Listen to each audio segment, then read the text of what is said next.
Hello everyone. तो ये part इस तरह से स्टार्ट होता है कि मिस्टर ज़ाई का तो जीना भी मुश्किल हो गया था। कभी उसके माल को पकड़ लिया जाता है तो कभी टैक्स वाले उसके पीछे घूम रहे होते हैं।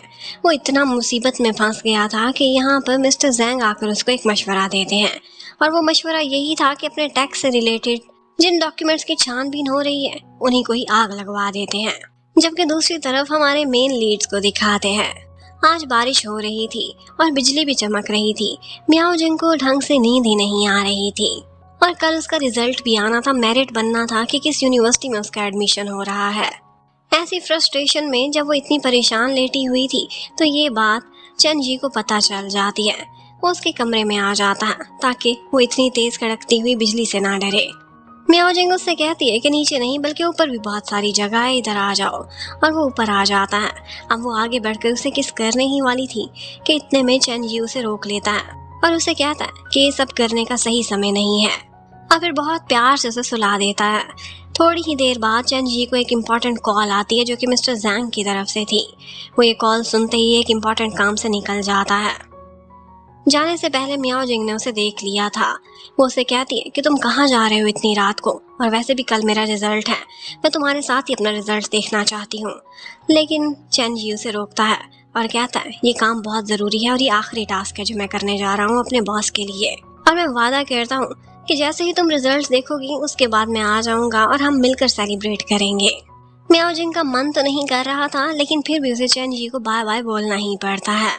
अब जब उसे नींद नहीं आ रही थी तो वो अपने कंप्यूटर में एक ईमेल लिखती है जिसमें वो चेन जी को सारी दिल की बातें लिख रही थी। लेकिन जैसे ही वो सेंड करती ऐन टाइम पर बिजली कड़कती है और उसका कंप्यूटर भी ऑफ हो जाता है। अब नेक्स्ट ही डे अपना रिजल्ट देखने के लिए मियाओ जिंग इंटरनेट कैफे पहुंच जाती है। यहाँ वो वेट कर रही थी कि जल्दी चेन जी पहुंच जाएगा और हम लोग मिलकर रिजल्ट देखेंगे। लेकिन ये जो उसका हैप्पी डे था ये एक नाइटमेयर में बदल जाता है। उसे पता चलता है कि टैक्स वाले डिपार्टमेंट में आग लग गई है। वहाँ फायर रेस्क्यू वाले भी आए हुए थे और इसी आग के बीच में चेन जी भी फंस चुका था। वो बहुत चीखती है, चिल्लाती है, अंदर जाना चाहती थी और इन दी एंड चेन जी बस मरते मरते बचा था। उसे वहाँ से बाहर रेस्क्यू कर लिया गया था।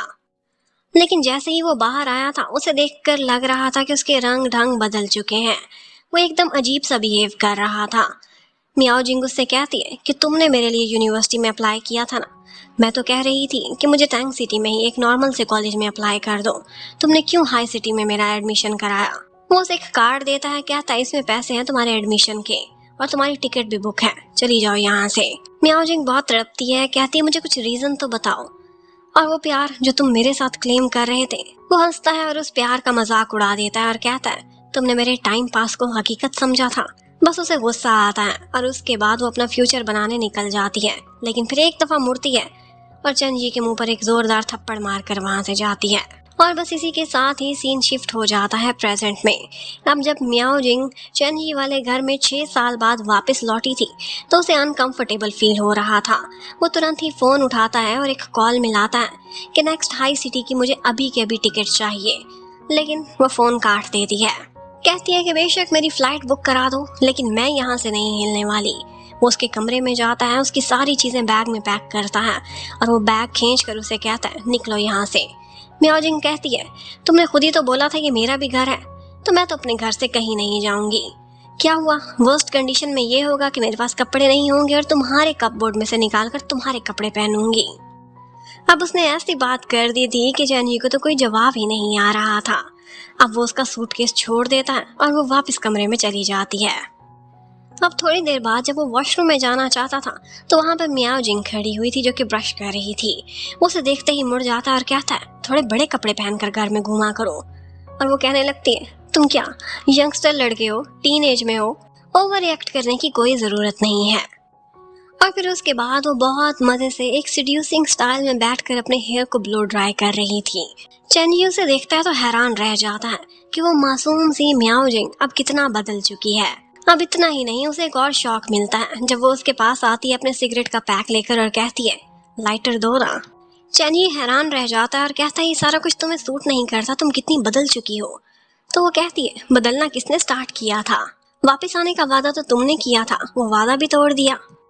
और देख लो ऐसे ही तुम मुझे बनाना चाहते थे ना, तुम्हारे से दूर होकर अब मैं ऐसी बन चुकी हूँ, खुश हो ना? बस यही कहकर वो चली जाती है। अब म्याओ जिंग का अचानक से वापस आ जाना और उसे इतनी सारी बातें सुनाना, ये सारा कुछ चैन जी से हजम नहीं हो रहा था। वो रात को घर में सो भी नहीं पाता, बल्कि अपने बिलियर्ड हॉल में पहुंच जाता है। सुबह जब उसके फ्रेंड्स शॉप खोलते हैं तो उससे पूछने लगते हैं कि क्या हुआ, तुम्हें साइकिक एपिसोड्स आ रही थी जो तुम यहाँ पर आ गए, घर नहीं रहे? वो कहता है नहीं, कोई एपिसोड्स नहीं, बल्कि पूरा का पूरा ड्रामा आ गया है, म्याओ जिंग वापस आ गई है। और बस यही बनी जब चैन जी अपनी शर्ट बदल रहा था तो हमें दिखता है कि उसके जिस्म पर बहुत ज्यादा घाव के निशान हैं। ऐसा लग रहा था कि जैसे उसने बहुत फाइटिंग की है और बहुत जख्म खाए हैं। उसकी लाइफ में ये 6 साल में क्या रहा था और उसने म्याओ जिंग को खुद से जानबूझकर दूर क्यों किया था, ये सब तो हमें आगे जाकर ही पता चलेगा। लेकिन फॉर द मोमेंट म्याओ जिंग ने यही बोला था कि आजकल मुझे एनुअल वेकेशन है, जब वो खत्म होंगी तो मैं यहाँ से चली जाऊंगी छुट्टियां मनाने, क्या मैं अपने घर नहीं आ सकती? और फिर एक दफा चैन जी अपनी गाड़ी में बैठा था कि म्याओ जिंग आकर जबरदस्ती बैठ जाती है। और यहाँ पर उसने नोटिस किया था कि चैन जी ने अपनी गाड़ी में वही एम्यूलेट रखा हुआ है जो म्याओ जिंग ने एक दफा उसे गुड लक और विशेस के लिए दिया था। इसका मतलब है कि वो आज भी म्याओ जिंग को चेरिश करता है। चैन जी बातों बातों में कहता है कि वेकेशन में तुम किसी अच्छी जगह जाती, सैर सपाटा करने, यहाँ क्यों आ गई? और म्याओ जिंग कहने लगती है अभी 2 ही तो दिन हुए हैं मुझे आए हुए, तुम अभी से मुझसे तंग भी पड़ गए हो। लेकिन चैन जी टॉन्ट करने लगता है और कहता है तंग कहाँ पड़ा हूँ, मैं तो बहुत खुश हूँ। वो ग्रोसरीज करना चाहती थी, लेकिन वो कहता है तुमने ज्यादा दिन तो ठहरना नहीं है, इसीलिए टेक आउट ले लिया करेंगे, घर पकाने की क्या जरूरत। और फिर उसे डराने के लिए इतनी रैश ड्राइविंग करता है ताकि म्याओ जिंग उससे डर जाए। उसका ये रूप देखकर वो वहां से भागने की करे, लेकिन वो बहुत पक्की होकर वहां बैठी रहती है और जरा भी एक्सप्रेशंस चेंज होते शो नहीं करती। अब जब वो घर पहुंचते हैं तो देखते हैं कि एक ट्यूबलाइट थी जो वहां पर खराब हो गई थी। म्याओ जिंग हैरान थी कि आज के दिन चैन जी बिल्कुल भी नहीं डर रहा था। इलेक्ट्रिसिटी की चीजों को वो हाथ नहीं लगाता था। जब वो इकट्ठे रहते थे तो हमेशा म्याओ जिंग ही ठीक करती थी, लेकिन आज जब वो इतना बहादुर बना हुआ था तो म्याओ जिंग उससे पूछती है तो वो कहने लगता है तुम बदली तो मैं भी बदल गया, जमाने के साथ सब बदल जाता है। और फिर वो लेट नाइट घर से जाने लगा था। म्याओ जिंग उससे पूछती है तो कहने लगता है मेरी एक गर्लफ्रेंड है, मैं उसी के साथ ही समय बिताने जा रहा हूँ। म्याओ जिंग को कोई फर्क नहीं पड़ता, वो भी कहने लगती है तुम्हें क्या लगा था कि मैं आज तक तुम्हारी दीवानी हो, और ये सुनकर जेलस हो जाऊंगी, भाड़ में जाओ। उधर हमें दिखाते हैं कि मिस्टर जैंग से आजकल चैन जी ने बहुत फासला रखा हुआ था, लेकिन मिस्टर जैंग के पास एक इम्पोर्टेंट उनका क्लाइंट आता है और एक फोटो दिखाकर कहता है चैन जी के बारे में कि मुझे ये आदमी चाहिए, क्या मुझे इसका कनेक्शन दिला सकते हो? एक ऐसा टास्क है जो सिर्फ यही कर सकता है। लेकिन लगता है कि मिस्टर जैंग के हाथ आजकल चैन जी नहीं आने वाला। उधर चैन जी बाहर अपने फ्रेंड्स के साथ बैठा हुआ था, वो बहुत ज्यादा ड्रिंक कर रहा था। ऑफ कोर्स वो अपसेट भी बहुत था। उसके फ्रेंड्स कहने लगते हैं कि पहले तो तुम ड्रिंक नहीं किया करते थे, लेकिन जब से तुम वापस आए हो तब से बहुत बदले बदले हो। इसका मतलब है कि चैन जी भी ये शहर छोड़कर कहीं और गया था और थोड़े अरसे पहले ही वापस आया है। अब जब वो लोग यहाँ पर बैठे हुए थे तो वही गुंडा जिससे उसकी फर्स्ट एपिसोड में लड़ाई हुई थी वो अपने बॉस के साथ वहाँ पहुँचता है। उसके बॉस का नाम गोर्दू था और वो यहाँ बैठकर बहुत प्यार मोहब्बत से चैन जी से पहले तो अपने पुराने रवैये पर माफी मांगता है और फिर उसके बाद मीठी छुरी बनकर उसे कहने लगता है कि मेरे साथ पार्टनरशिप कर लो। एक दोस्त बनाना एक दुश्मन बनाने से ज्यादा बेहतर होता है, लेकिन लगता है कि चैन जी को उसकी कोई पार्टनरशिप नहीं चाहिए थी। वो उसे ड्रिंक ऑफर करता है, वो पीना नहीं चाहता था, लेकिन इतने में यहाँ पर एक लड़की की एंट्री होती है जो कि इस ड्रामे में सेकंड लीड है और इसका नाम है तूली। और यही लड़की है जिसको सबके सामने चैन जी अपनी गर्लफ्रेंड बोलता है। वो यहाँ आती है और उसकी जगह ड्रिंक कर लेती है। अब चैन जी गोर्दू की दी हुई ड्रिंक तो नहीं करता, लेकिन बाद में एक पूरी की पूरी बोतल खत्म कर देता है। गोर्दू उसका ये रिएक्शन देखकर निराश होकर वहां से चला जाता है, लेकिन वो बदले के लिए जरूर आएगा। अब वो इतना ड्रंक हो गया था कि उसे बार बार वॉमिट हो रही थी। तूली उसे संभालती है और कहती है कि क्या मैं तुम्हें घर तक छोड़ दूं, लेकिन उसके फ्रेंड्स कहने लगते हैं कि नहीं, हमने तुम्हारे लिए टैक्सी मंगाई है, तुम अपने घर जाओ, हम इसे ड्रॉप कर देंगे। और बस फिर तूली वहां से चली जाती है और फिर फ्रेंड्स चैन जी को लेकर घर जा रहे थे, लेकिन डर भी रहे थे कि घर पर म्याओ जिंग है और उसे ड्रिंक करना बहुत बुरा लगता है। हमेशा चैन जी घबराया करता था कि कभी भी ड्रिंक करके घर ना जाए। आज भी ऐसा ही होता है, वो सीढ़ियों के नीचे ही बैठ जाता है कि म्याओ जिंग को ड्रिंक करना बहुत बुरा लगता है, प्लीज कोई पानी लाओ, मेरे कपड़ों से भी स्मेल आ रही होगी। लेकिन जब उसका फ्रेंड शॉप पर पानी लेने जाता है तो देखता है कि मियाओ जिंग खुद वहां पर खड़ी ड्रिंक खरीद रही थी। अब वो तो हैरान ही रह जाता है। वो कहता है एक्चुअली चैन जी ने पी हुई है और वो ऊपर आने से डर रहा है। अब यहाँ पर मियाओ जिंग भी साथ में पहुंच जाती है, फ्रेंड्स को भेजती है और खुद चैन जी को ऊपर तक सहारा देकर लेकर जाती है।